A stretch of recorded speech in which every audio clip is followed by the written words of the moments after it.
तो ये modern physics का एग्जांपल है।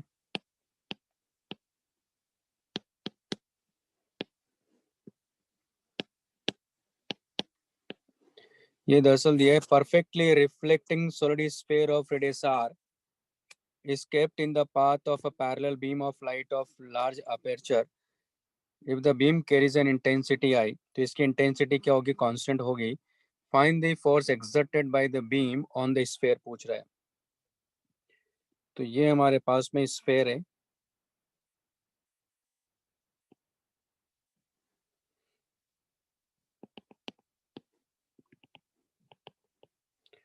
और इसमें क्या हो रहा है, इसमें एनर्जी ऐसे इंसिडेंट हो रही है।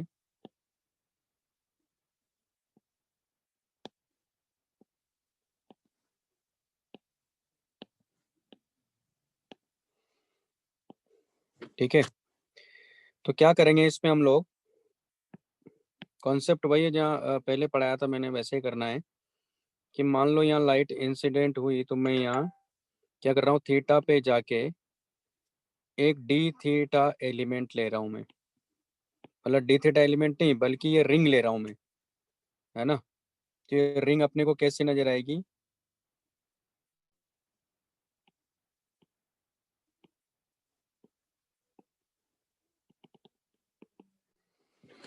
तो ये दरअसल मैं क्या कर रहा हूँ, यहाँ ये थीटा पे जाके मैंने ये डी थीटा लिया है ना। मेरे ख्याल से समझ में आ गया होगा। तो इसकी जो ये लेंथ है ना, ये हो जाएगी आर डी थीटा। ओके, और इस रिंग की जो रेडियस है वो हमारे पास में है आर साइन थीटा। यानी ये रिंग हमने बनाई है। ठीक है, ये रिंग इस तरह से दिखा रहा हूँ मैं आपको यहाँ।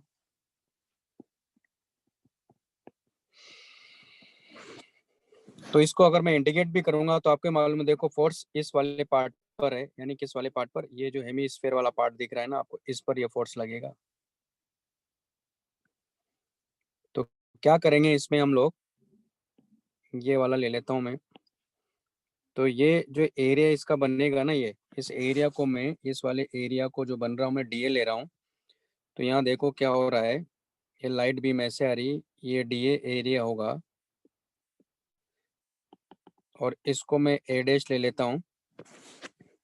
और ये वाला जो बनेगा डीए, जो कि डीए क्या बनेगा, क्योंकि आर डी थीटा और इस रिंग की रेडियस आर साइन थीटा है। तो यहाँ दरअसल डीए बनेगा हमारे पास में 2 pi R sine theta into R D theta.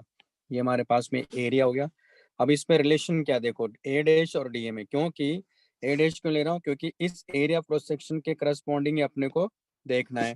तो नंबर ऑफ फोटॉन्स यानी इंटेंसिटी कांस्टेंट है, तो N H nu by A dash. अब ए डैश और डीए में एक रिलेशन निकालूंगा मैं।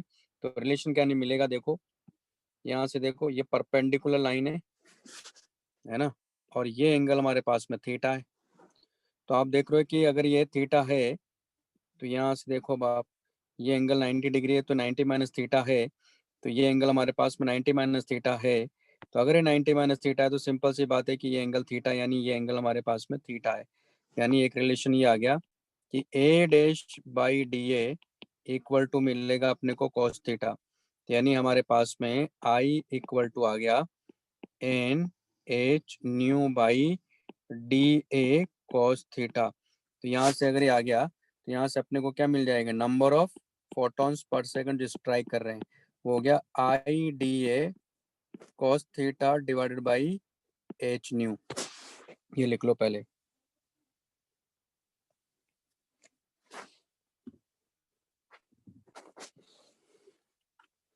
सर हाँ, सर मेरा इसमें डाउट था कि हम हमेशा pressure equal to I A by C और ए को किसने कहा? इफेक्टिव एरिया ले सकते हैं, किस, जैसे नहीं नहीं, इसके ऐसा थोड़ी लेते हैं।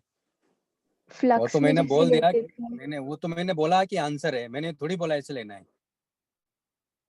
अगर ये परफेक्टली एब्जॉर्ब होता, एब्जॉर्बिंग सरफेस होता, मैं सीधा इसको, मालूम इफेक्टिव एरिया क्या मिल रहा था इसका, पाई आर स्क्वायर। तो I by C into pi R square, ये फोर्स था इसके ऊपर। क्योंकि वो तो सीधा एब्जॉर्ब करता, तो इफेक्टिव एरिया क्या मिलता अपने को, पाई आर स्क्वायर मिलता। लेकिन आप इसमें ऐसे नहीं कर सकते हो। अलग बात है कि आंसर वही आ रहा है, लेकिन अभी मैं इसकी जगह सिलेंडर लूंगा, परफेक्टली रिफ्लेक्टिंग सिलेंडर, तब आपका ये कॉन्सेप्ट फेल हो जाएगा वहां जाके। इसका मतलब कॉन्सेप्ट पर ही ध्यान रखना है अपने को, ठीक है। Okay sir. हम्म।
लिख लिया।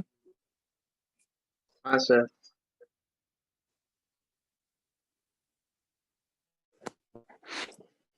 यहाँ देखो हमारे पास एन अपने को मिल रहे हैं, एन मिल गया। अब क्या होगा यहाँ कि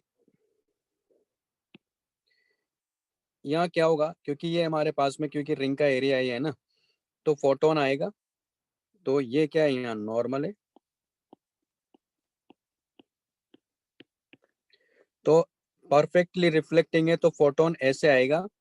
ये एंगल थीटा है, तो उतने एंगल पे क्या होगा, रिफ्लेक्शन होगा। तो अगर उतने एंगल पे वो होगा, तो आप यहाँ ध्यान से देखो, इसको एक्सटेंड करो, तो ये एंगल कितना है, ये भी तो थीटा है ये। तो इसका मोमेंटम इधर कितना था, एच बाई लेमड़ा। तो आप देखो कि एच बाई लेमड़ा यानी इसका ये जो कंपोनेंट है, और उसी तरह आप देखोगे कि ये जो कंपोनेंट है ये तो चेंज ही नहीं कर रहा है, तो यानी अल्टीमेटली क्या आ जाएगा, H by lambda cos theta. उसी तरह ये जो रिफ्लेक्ट होके जा रहा है, इसका भी एच बाई लेमड़ा है, उसका ये कंपोनेंट होगा, तो वो भी कितना आ जाएगा, H by lambda cos theta, और एक इसके अलोंग होगा। जब चेंज इन मोमेंटम की बात करोगे, तो अल्टीमेटली ये जो नॉर्मल के अलोंग वाले हैं, दोनों क्या हो जाएंगे, ऐड हो जाएंगे, ठीक है। और यहाँ नंबर ऑफ फोटॉन्स ये हमारे पास में, एन से मल्टीप्लाई कर दो, तो ये क्या आ गया हमारे पास में, ये डीएफ फोर्स आ गया।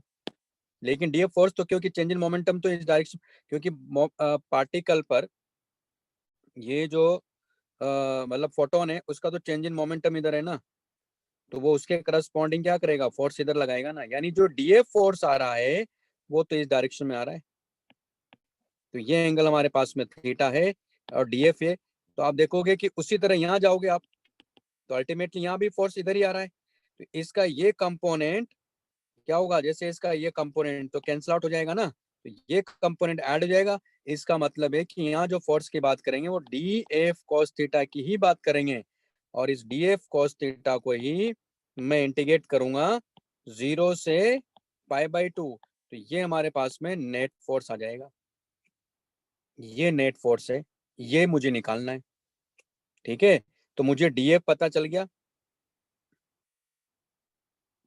डीएफ ये है, एन मुझे पता ही है कि एन ये, इनको रख दूंगा अभी मैं, लिखो इसको, ये फिगर भी बना लीजिएगा ऊपर जो बनाया मैंने।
लिख लिया? Sir 1 minute.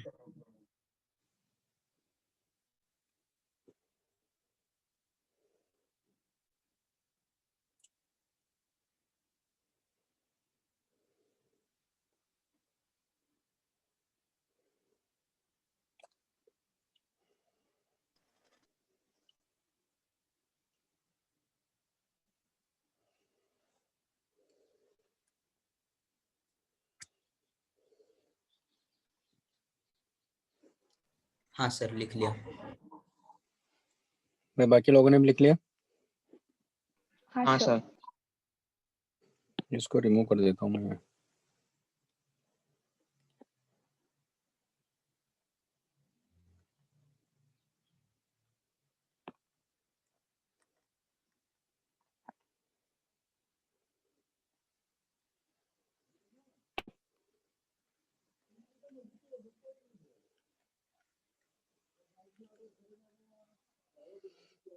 तो अब क्या होगा यहाँ, डी एफ, पहले डी एफ रख देता हूँ मैं।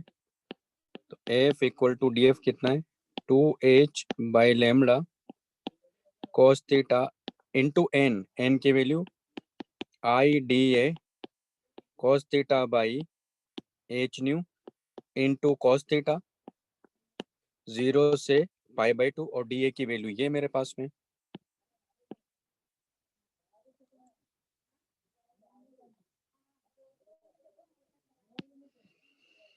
तो ये हो जाएगा हमारे पास में, देखो यहाँ से 2h I by lambda H new, इसको बाहर लेंगे तो ये आ गया हमारे पास में cos क्यूब थीटा, और डी ए हो जाएगा 2 pi R sine theta into R D theta. तो ये हो गया 4 pi R square H I by lambda R nu, sorry H nu, ये फोर्स आ गया, और ये हो गया हमारे पास में sine theta cos cube theta D theta 0 से पाई बाई 2। इसको भी रिमूव कर देते हैं।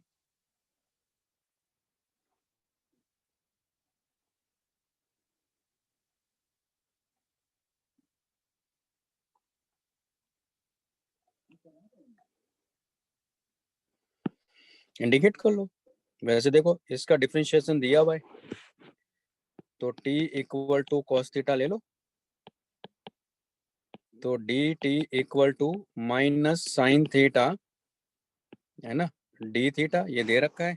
तो एफ इक्वल टू आ गया 4 pi R square H I by lambda H nu, और ये रखेंगे आप यहाँ, तो हो जाएगा टी क्यूब, है ना, और ये हो जाएगा माइनस, ये हो गया डी टी, है ना। इसको इंडिकेट करेंगे तो आप देखो पहले यहाँ ही रख दो।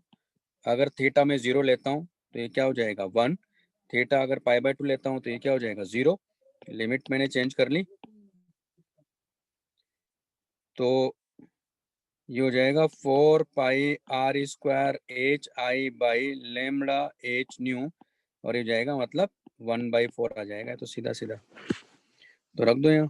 तो एफ इक्वल टू क्या रहा, देखो 4 से तो 4 कैंसिल आउट हो गया, इसको सिंप्लीफाई कर दें तो पाई आर स्क्वायर को अलग रखेंगे, एच से तो एच कैंसिल आउट हो गया, है ना, आई बाई ये क्या लिखेंगे एच, ये सी बाई लेमड़ा। तो आप देखो कि एफ की वैल्यू क्या आ गई यहाँ, I by C pi R square, यही आंसर है।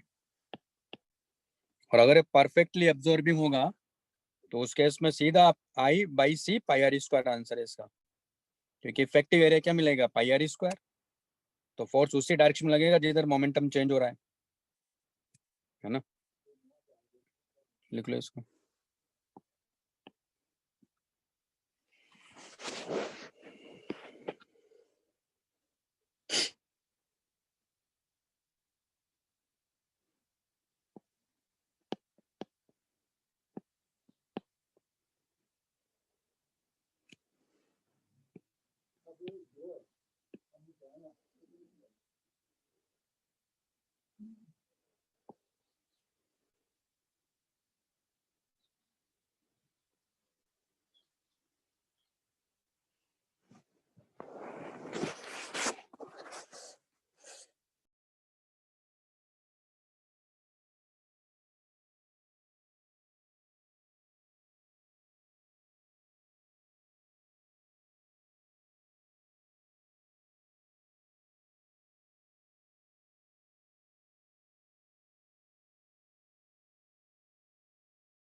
लिख लिया आप लोगों ने?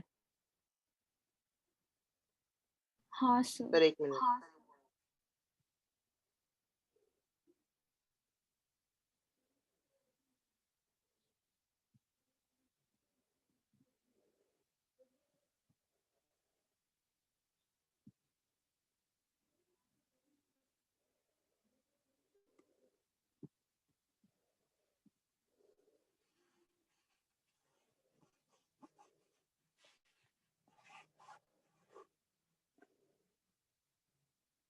हाँ सर हो गया।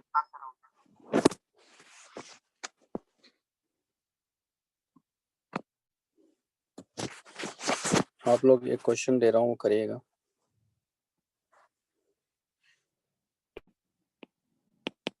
अभी नहीं, ठीक है। ये सिलेंडर है,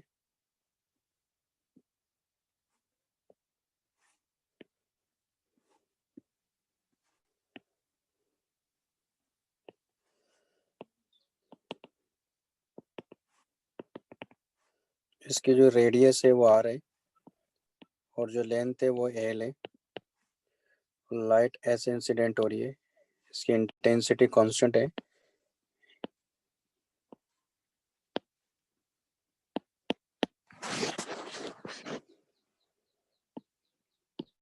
परफेक्टली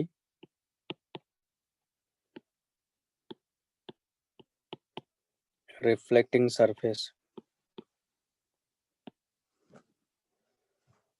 परफेक्टली रिफ्लेक्टिंग सरफेस है ना।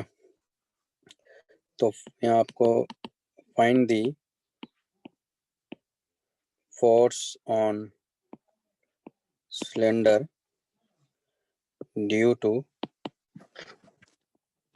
Incident radiations.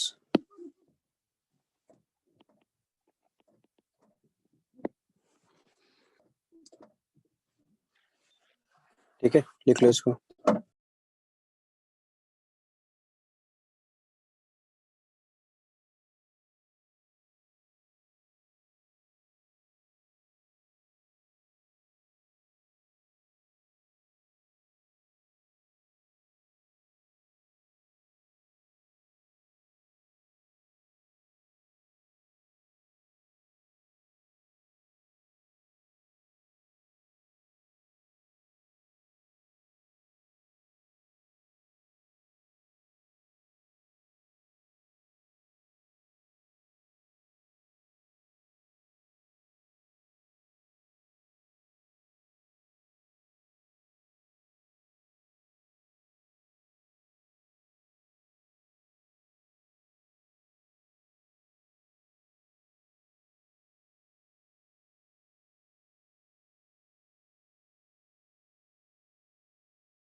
लिख लिया?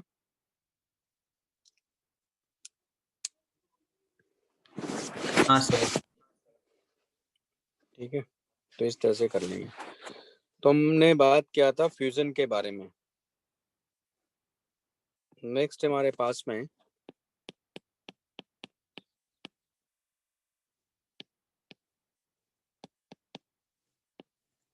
फिशन रिएक्शन के बारे में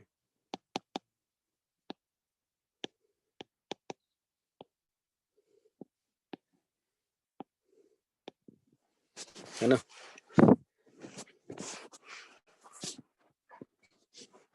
तो फिशन रिएक्शन में क्या होता है भाई, जैसे आप देखोगे कि एक अनस्टेबल न्यूक्लियस है, तो उसको वो डिसइंटीग्रेट होता है, फिर हम उस प्रोसेस को बोलते हैं रेडियो एक्टिविटी, यानी वो नेचुरल प्रोसेस है। फिशन रिएक्शन में क्या होता है कि जैसे यूरेनियम 235 है, उस पर हम लोग स्लो न्यूट्रॉन्स की बम्बार्डिंग करते हैं, है ना।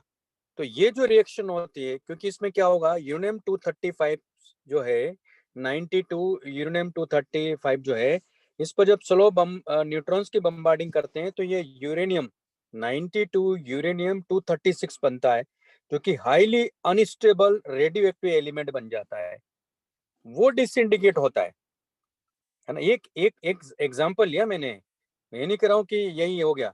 मेरे कहने का मतलब फिशन रिएक्शन का मतलब होगा इंड्यूस्ड न्यूट्रॉन रिएक्शन जो होती है ना, उसको हम बोलते हैं fission reaction.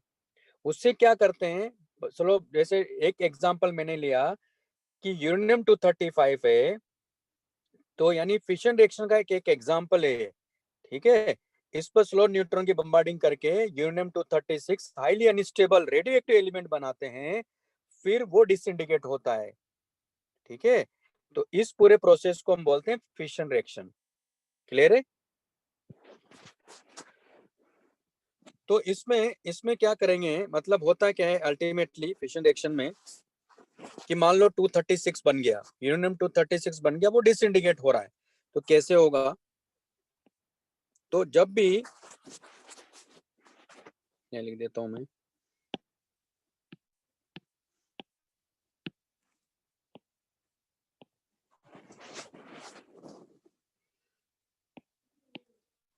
when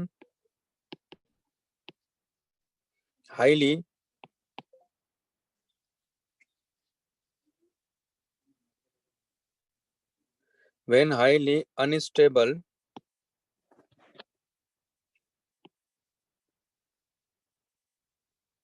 when highly heavy unstable nucleus disintegrate in medium size nuclei,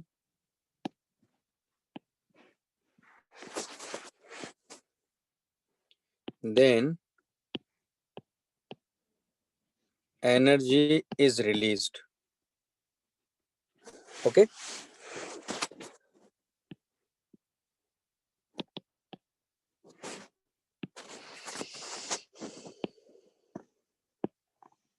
तो यहाँ भी एक एग्जांपल लेके मैं बता रहा हूँ आपको कैसे करना है।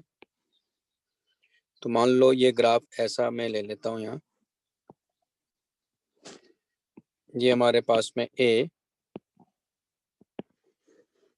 और ये बाइंडिंग एनर्जी पर न्यूक्लियन है। तो यहाँ क्या हो रहा है एक्चुअली, मान लो ये Z है ना, और ये मैं ले रहा हूँ, एक एग्जांपल ले रहा हूँ मैं, है ना, ये 110 है और ये मान लो 230 है, ठीक है, Z। अब ये डिसइंडिकेट होके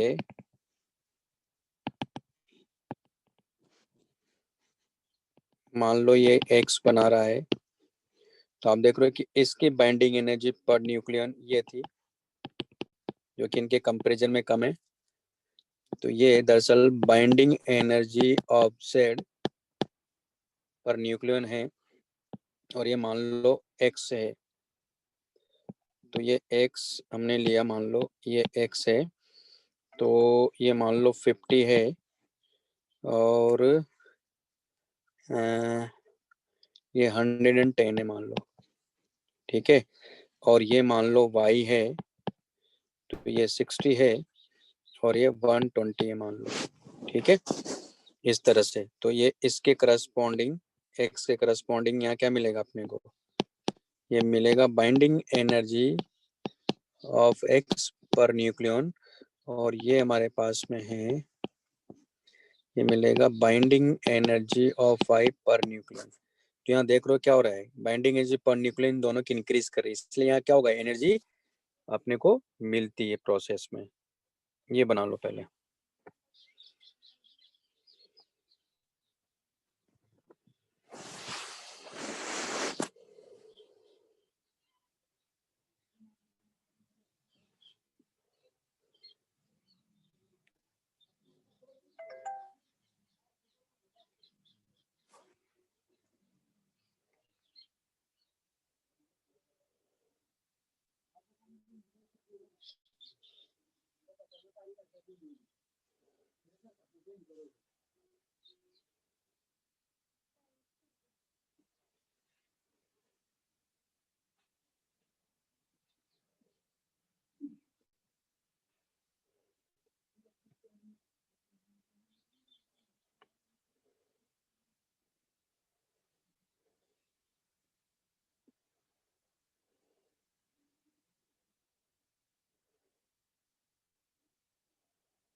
लिख लिया? हाँ सर। आपने एग्जांपल कर लिया? 1 2 3 4 5 तो मैंने बता दिया था, 6 बता दिया था, है ना? 7 भी हो जाएगा, क्योंकि 6 हो गया तो 7 हो जाएगा।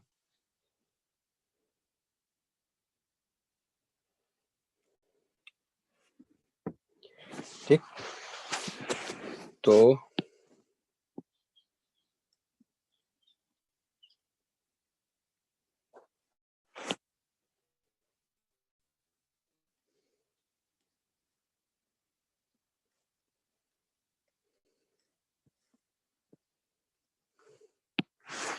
अब इसमें क्या हो रहा है, ये z है 110 230, ये मिल रहा है अपने को x में, मतलब जा रहा है ब्रेक होके, x 110 हो गया प्लस y 60 120 प्लस एनर्जी, जो इसको मैं ले लेता हूँ Q वैल्यू।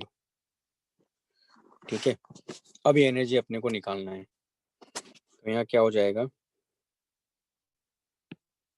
ये फिगर भी हटा दूं ना, ये ग्राफ जो है, ठीक है ना? हाँ सर। हाँ सर।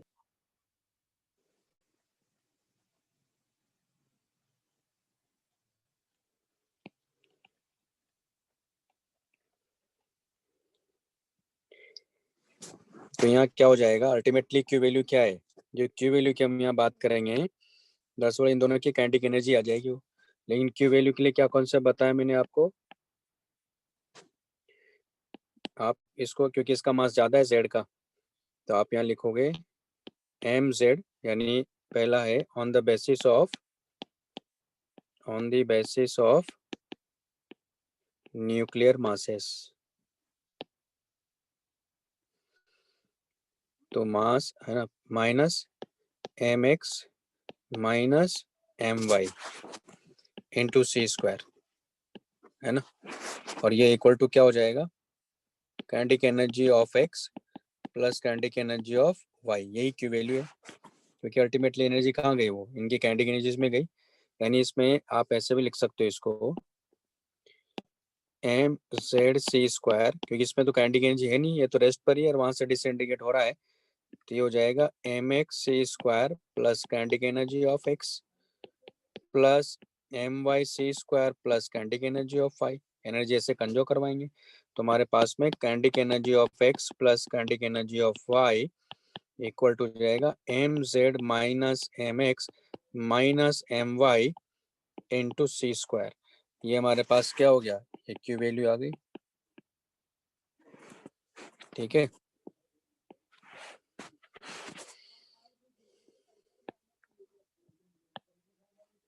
इस तरह से। तो on the basis of nuclear masses हो गया, दूसरा on the basis of atomic masses.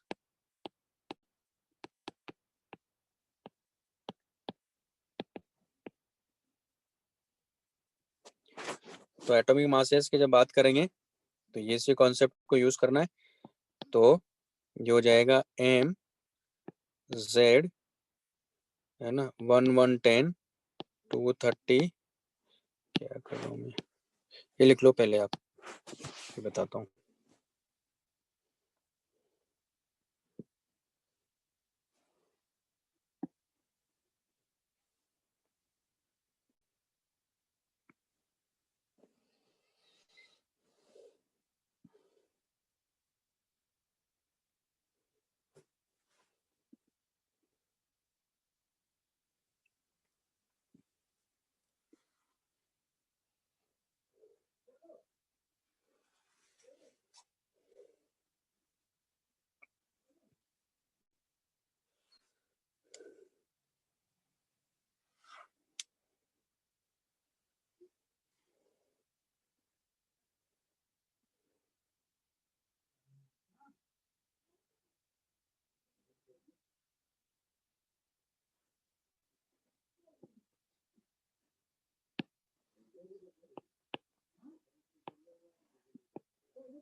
हो गया सर। अब जैसे on the basis of nuclear masses की बात करेंगे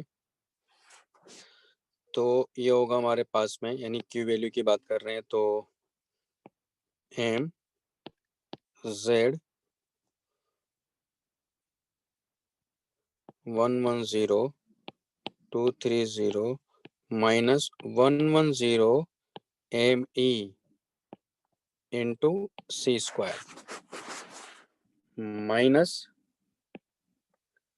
एम एक्स कितना है 50 110 है ना, माइनस 50 एम ई है ना, और ये हो जाएगा C square plus M Y 60 120 minus 60 M E है ना, ये एक इंटू सी स्क्वायर यहाँ हो जाएगा। तो अल्टीमेटली तो इक्वेशन वैसे ही आ गई, सिंप्लीफाई करेंगे तो हमारे पास आ जाएगा ये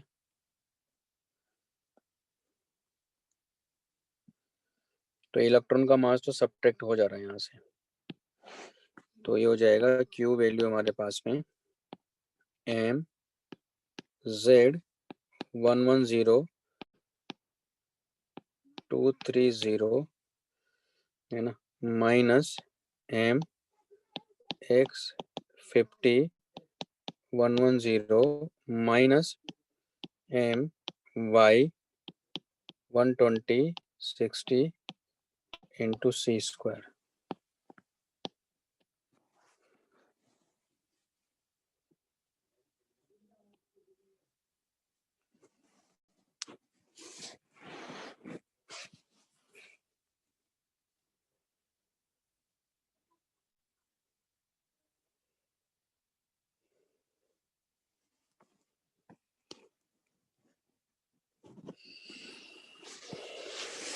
तो इस तरह से हम लोग क्वेश्चन करेंगे। जैसे मैं आपको बताता हूँ,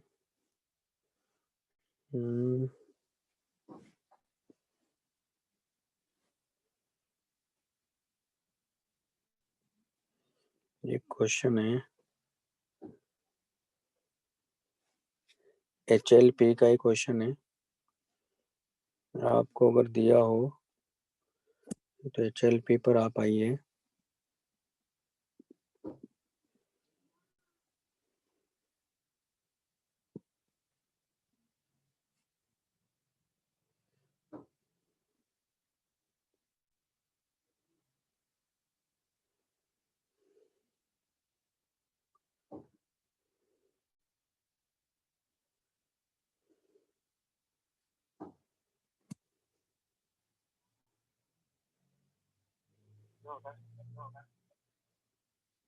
अच्छा इधर है ही नहीं हो, मेरे ख्याल से एक्सरसाइज 2 में होगा, एक मिनट।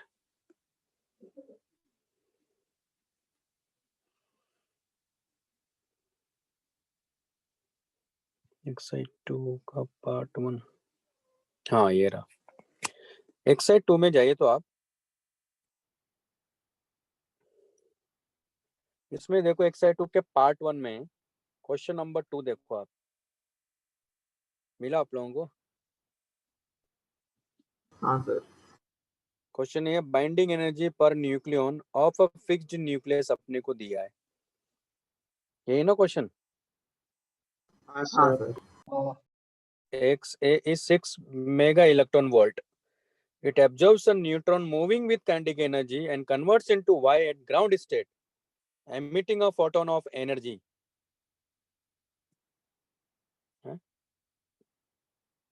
मैंने भेजा था ना? अच्छा, ये वाली शीट ने भेजी क्या? फिर से भेजता हूँ सबको।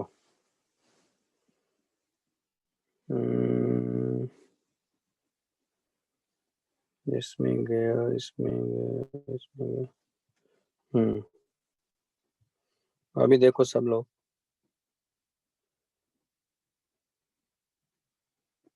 नहीं भेजा था, लेक्चर नोट्स भेजा था ना? लेक्चर नोट्स तो भेज देते ना मैंने। हाँ, ये देखो।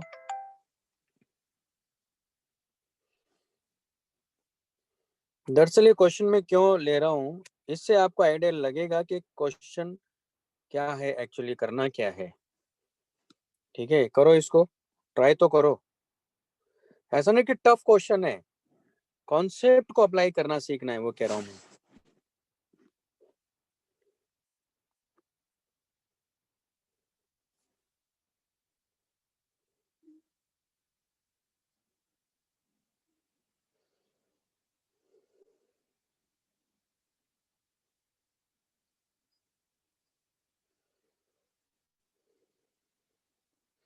एक्सरसाइज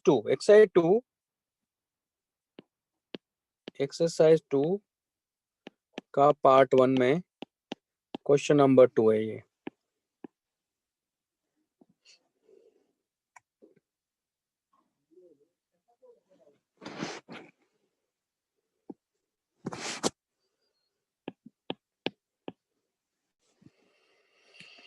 मैंने बाइंडिंग एनर्जी वाला ही बताया था, मतलब न्यूक्लियर मास को और बाइंडिंग एनर्जी को रिलेट करना भी सिखाया था मैंने लास्ट क्लास में, तो वो इसलिए मैंने क्वेश्चन लिया है।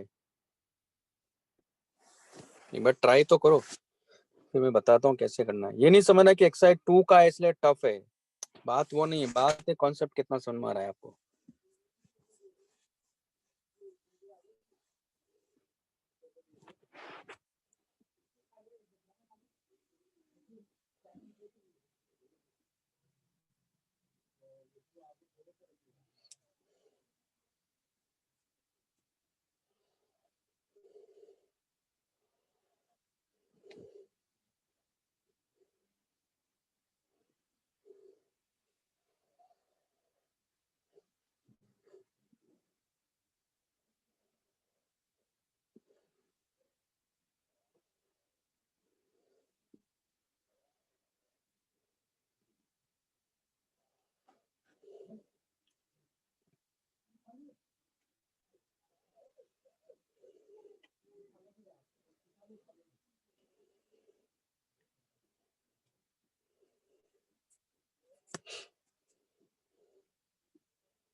हो गया, इतना बड़ा नहीं था, टाइम लगे। आया क्या?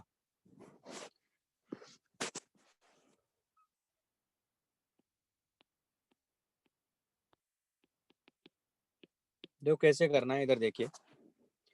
लिखा है कि बाइंडिंग एनर्जी पर nucleon of a fixed nucleus, ये फिक्स्ड न्यूक्लियस है,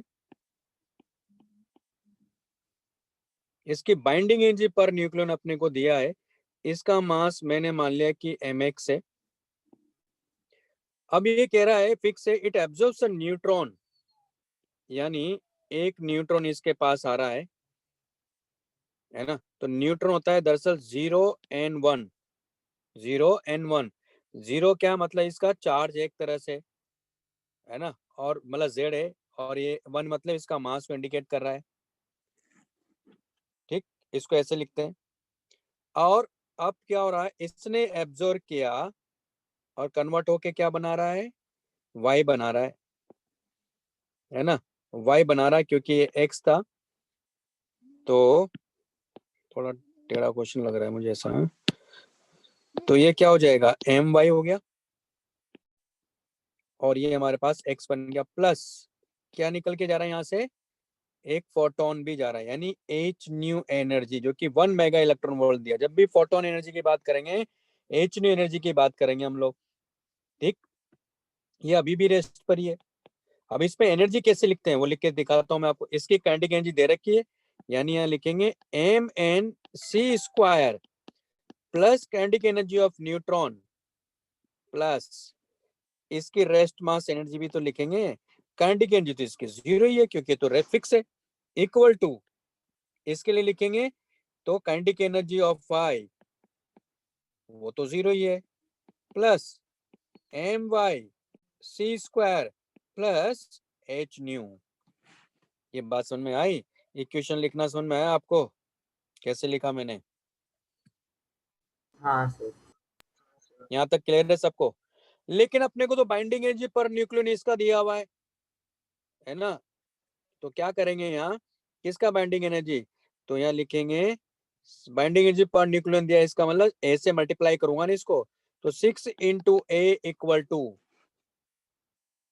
6 इंटू ए इक्वल टू। अच्छा, एक चीज और है, मैं इसको जेड मान लेता हूँ, मान लो इसको मैंने मान लिया कि जेड ए है, तो ये क्या हो जाएगा, ये हो जाएगा हमारे पास में जेड और ए प्लस 1 हो जाएगा ना। ये बात सुन मारी, क्योंकि जेड भी कंजर्व रहना चाहिए, ए भी कंजर्व रहना चाहिए। तो यहाँ क्या हो रहा है, यहाँ जेड इसका 0 है, यहाँ एक तरह से इसका 1 है, तो ये कंजर्व है। तो पहले इसी की बात कर लेते हैं। तो 6a, तो क्या लिखूंगा इसका, Z M P plus A minus Z M N minus M X into C square.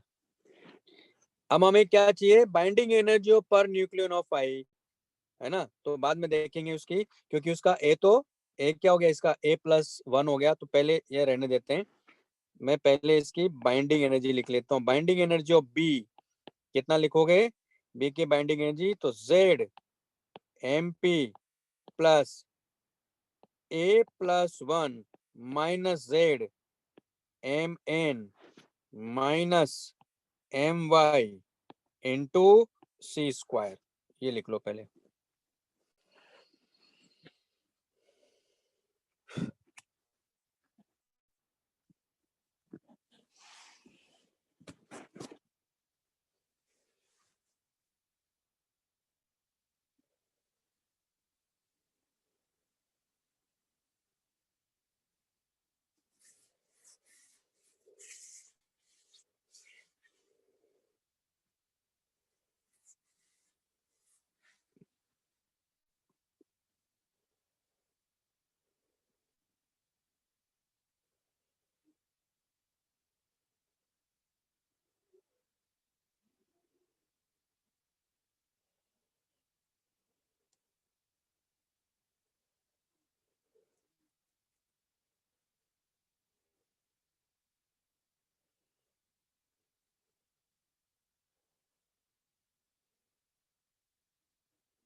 लिख लिया?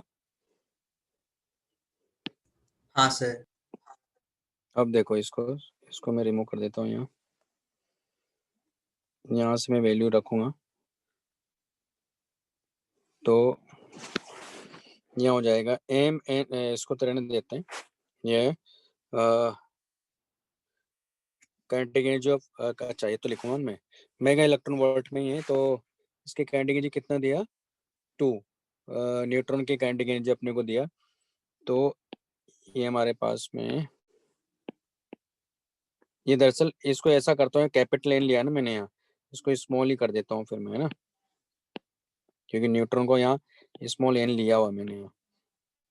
तो mn(c²) प्लस इसकी काइनेटिक एनर्जी कितना है 2 मेगा इलेक्ट्रॉन वोल्ट में, प्लस mx(c²), तो ये हो जाएगा हमारे पास में z mp plus a minus z mn minus ये तो हो जाएगा इंटू c² माइनस 6a, ये इसका ले लिया है ना, इसका हो गया इक्वल टू my(c²), वो यहाँ से लिखेंगे तो हो जाएगा z mp plus a plus 1 minus z mn into c² minus binding energy of b plus ये हो गया h न्यू की वैल्यू कितना दिया है यहाँ 1 दिया है, 1 मेगा इलेक्ट्रॉन वोल्ट, ये आ गया। अब इसको सिंप्लीफाई कर लेते हैं, तो इसको रिमूव कर देता हूं मैं।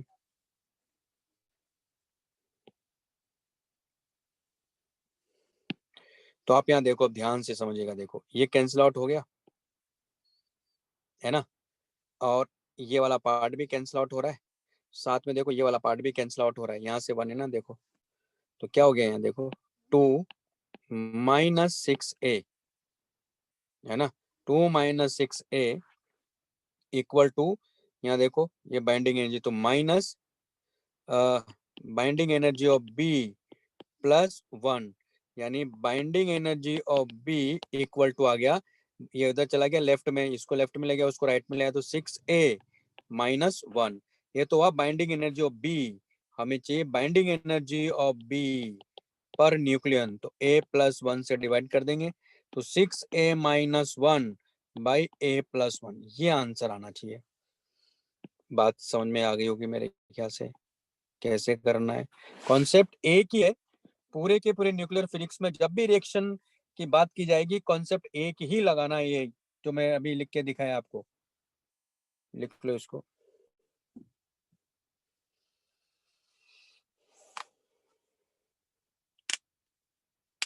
भाई पॉइंट समझ में आया? हाँ सर। लिख लीजिए इसको।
लिख लिया?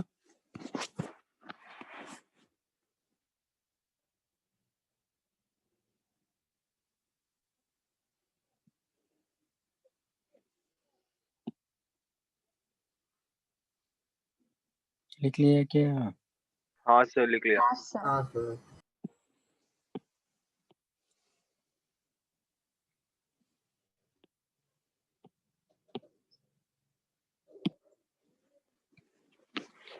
ये हो गया हमारे पास में, ठीक है।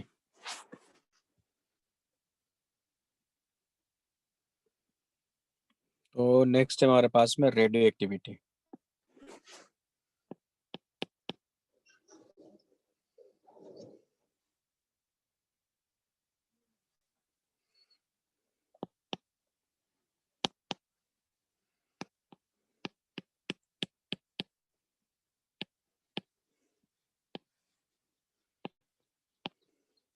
रेडियो एक्टिविटी दरअसल ये एक नेचुरल प्रोसेस है, तो इस पे टेम्परेचर प्रेशर इसका कोई इफेक्ट नहीं होता है, नेचुरली ये प्रोसेस चल रहा है। ओके, तो ये एक तरह से स्पॉन्टेनियस प्रोसेस है। आप देखोगे कि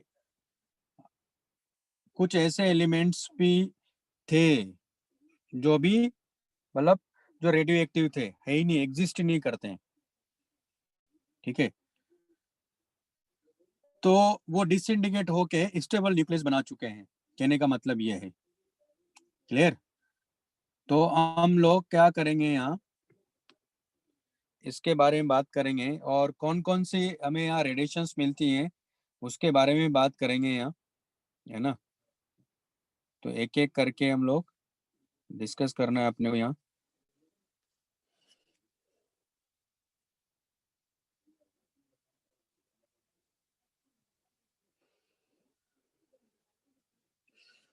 तुम्हारे पास में कॉन्सेप्ट रेडियोएक्टिविटी क्या है?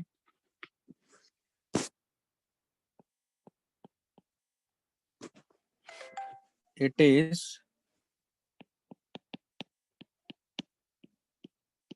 spontaneous process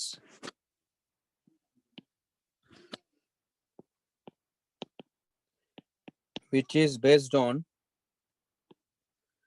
probability।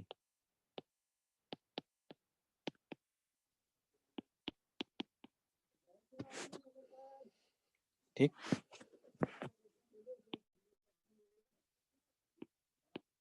when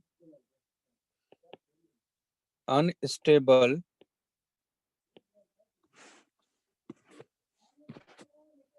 nucleus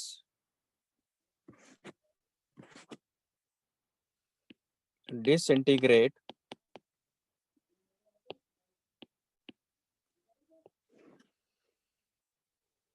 when unstable nucleus disintegrate into stable nucleus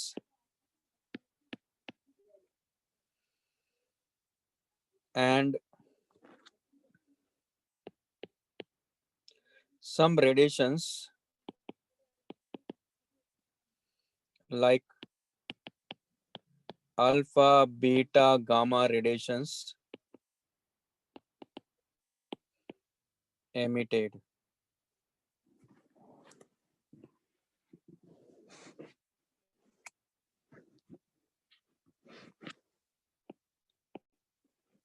ठीक है,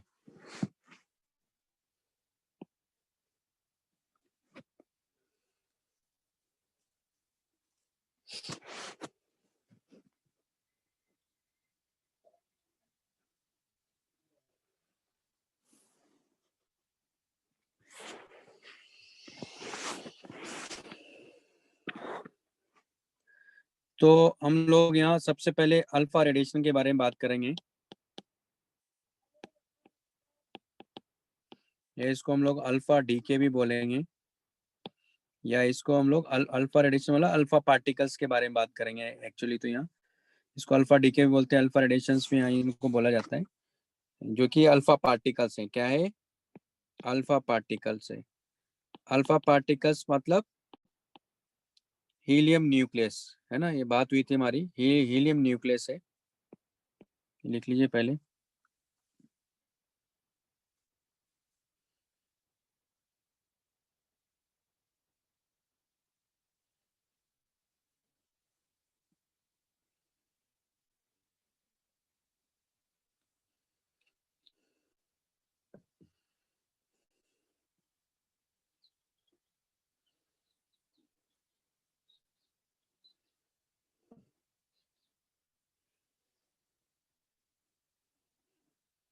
लिख लिया?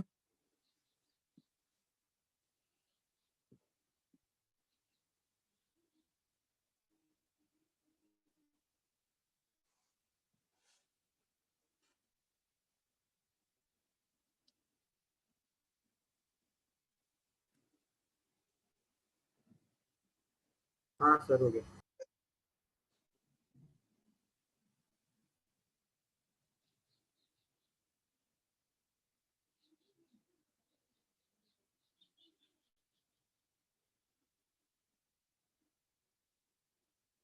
हो गया सर। तो चलो बात करते हैं अल्फा रेडिएशन के बारे में, है ना।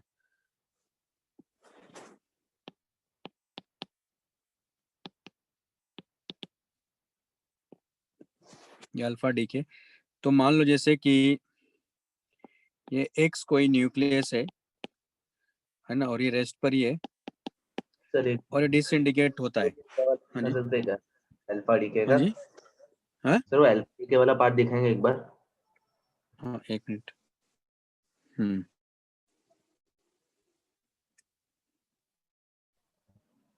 हाँ सर हो गया, थैंक यू।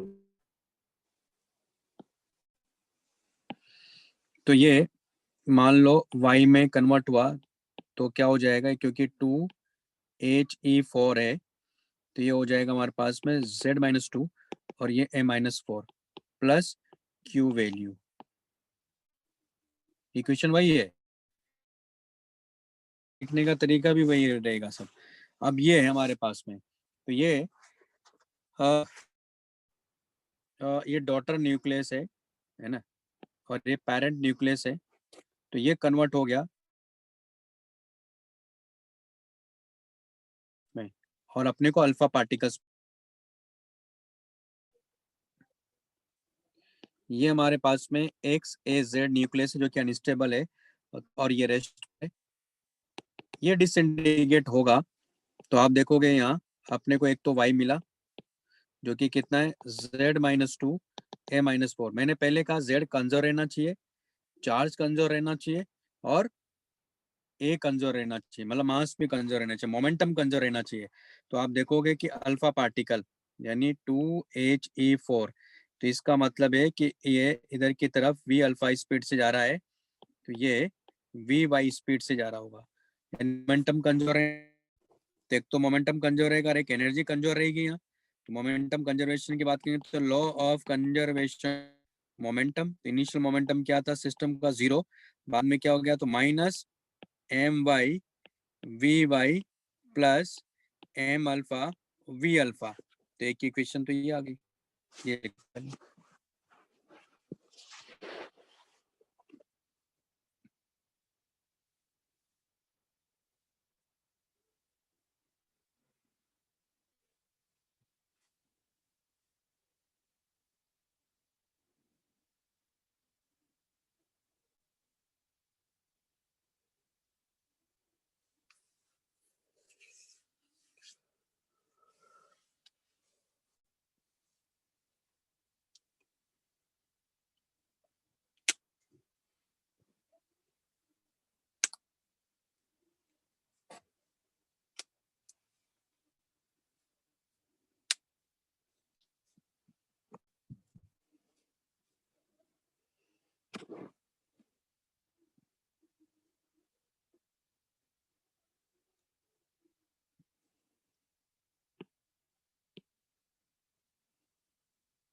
लिख लिया। सर एक हाँ मिनट। सर।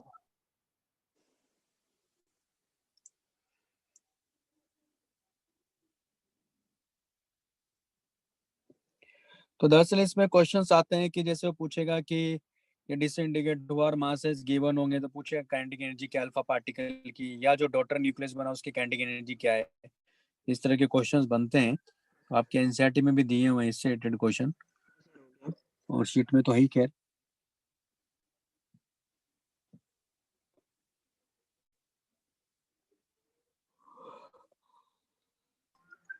सर लिख लिया। हाँ सर। हाँ सर। अब यहाँ देखो आप, हम लोग यहाँ इनकी काइनेटिक एनर्जी निकालेंगे तो पहले एनर्जी भी कंजर्व करवा देता हूँ मैं।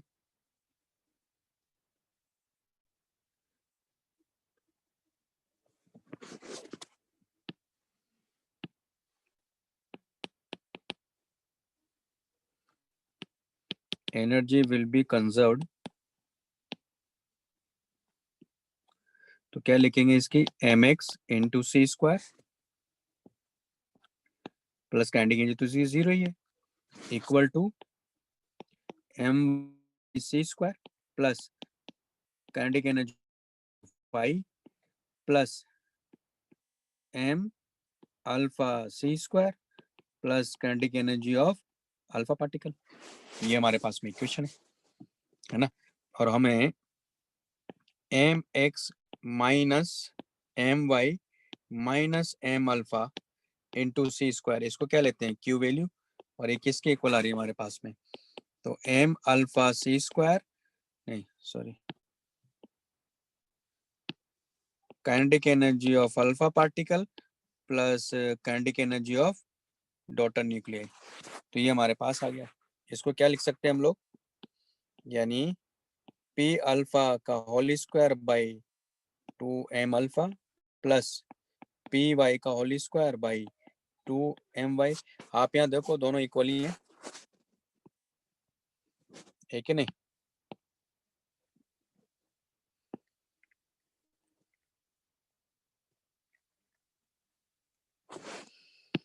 तुम्हारे पास दोनों इक्वल ही हैं, तो है ना, ये मतलब हुआ ना, देखो यहाँ, तो सिंस पी अल्फा इक्वल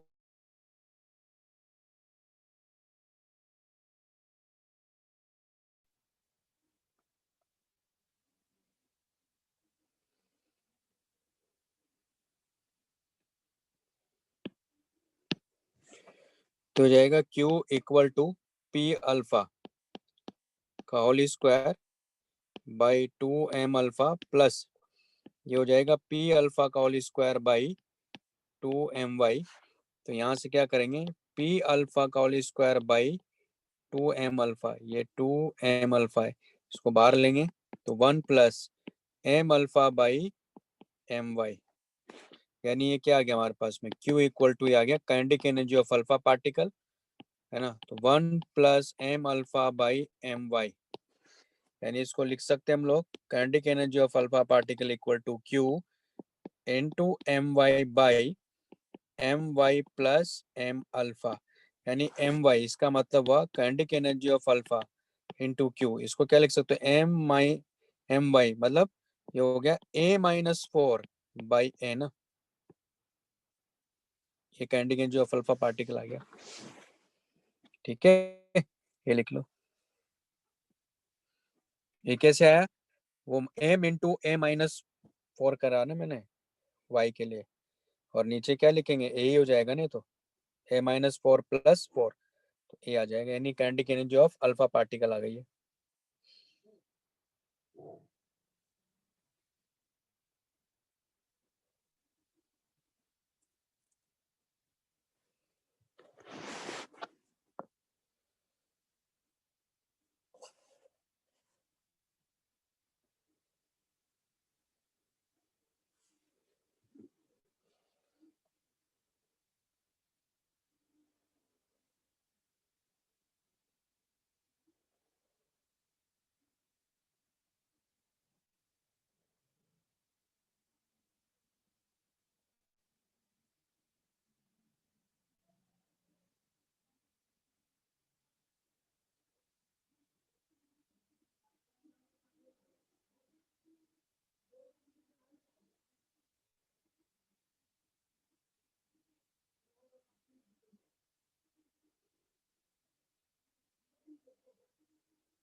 लिख लिया?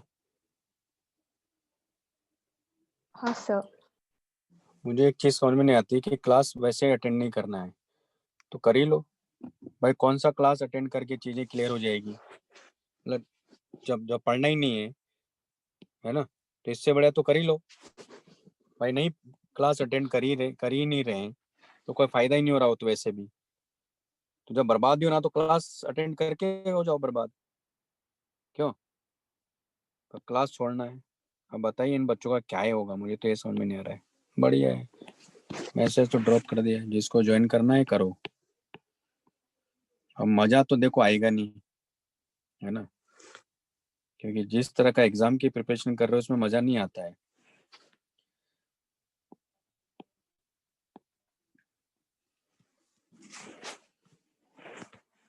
तो ये हो गया हमारे पास में। तो मजा अगर आता मान लो तो मार्केट में जो भी वैक्सीन लग रही है ना, इसकी जगह मजा वाला इंजेक्शन दिलवाया जाता है सबको। क्यों? जैसे कोरोना की वैक्सीन आ रही वैसे फिजिक्स की भी वैक्सीन आती, केमिस्ट्री की भी वैक्सीन होती, मैथ्स की भी होती। लगा लिया अब आ रहा है इंटरेस्ट। तो बेटा अगर ऐसा हो जाता तो फिर बात ही क्या थी भाई। जब वैसे भी नहीं करना है मान लो तो वैसे भी कुछ नहीं होने वाला है ना। क्लास अगर नहीं अटेंड करते हैं तो कुछ नहीं होने वाला, तो अटेंड करके कुछ ना हो कर लो ना, ये कर लो, ज्यादा अच्छा है अटेंड ही कर लो, इससे बढ़िया भाई। उससे क्या मिलने वाला, मुझे तो ये समझ में नहीं आ रहा है।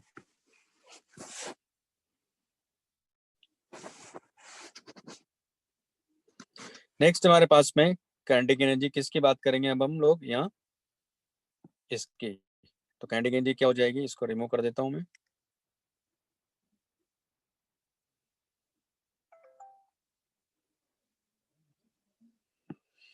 तुम्हारे पास हो जाएगा ये Q इक्वल टू, तो ये हो जाएगा पी वाई का whole square by 2m alpha plus P Y का होल स्क्वायर बाई 2my।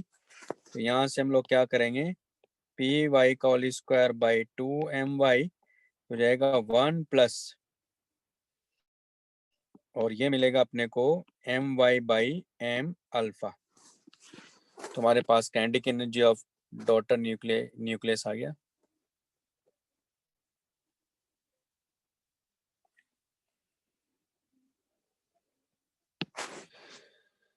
तो क्या Q equal to kinetic energy of Y, और यहाँ देखो ये क्या हो गया m plus M Y by M alpha. तो m प्लस एम वाई तो काइनेटिक एनर्जी ऑफ Y, तो ये हो गया m प्लस एम वाई यानी A, और ये क्या हो गया 4। ठीक है, तो यानी हमारे पास आ गया kinetic energy of Y equal होगा Q इंटू 4/A। ये काइनेटिक एनर्जी आ गई।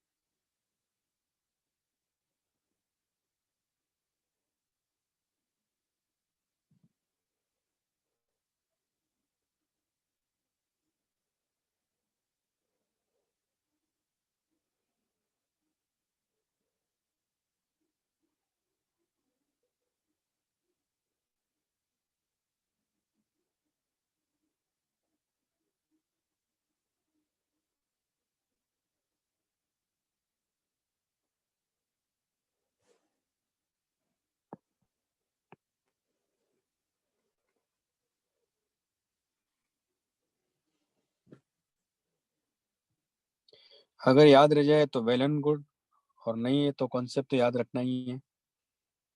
तो अगर याद रह जाए तो बेस्ट है।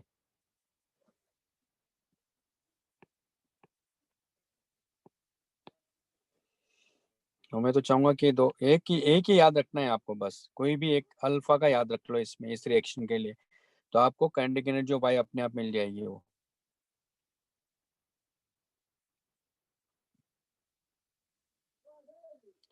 तो ये हो गया हमारे पास में अल्फा पार्टिकल, है ना।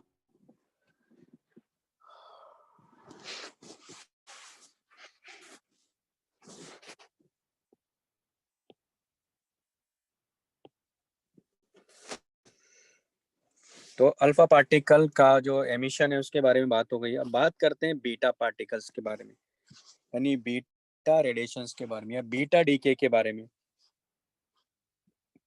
लिख लिया है सबने? हाँ सर। हाँ सर। तो नेक्स्ट हमारे पास में बीटा डीके।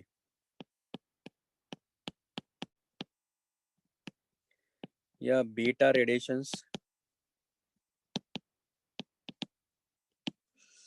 अब बीटा डीके भी 3 तरह का होता है, लेकिन अगर सिर्फ क्वेश्चन में बीटा डीके दिया है तो फिर ये वाला मानेंगे। अब बीटा माइनस है ना, कौन सा? बीटा माइनस, इसको बीटा माइनस।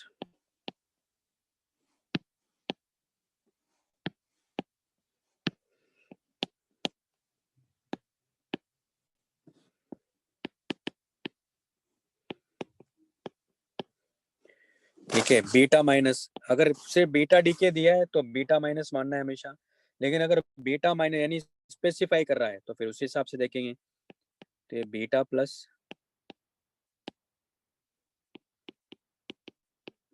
और एक होता है के कैप्चर, बताएंगे इसके बारे में। पहले के करके बात करते हैं, बीटा माइनस पहले बात करेंगे।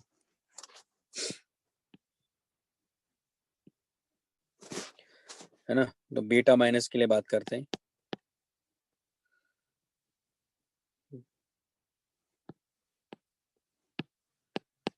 Beta minus decay. तो इसमें क्या होता है, दरअसल इसमें इलेक्ट्रॉन का एमिशन होता है। तो ऐसा क्यों हो रहा है?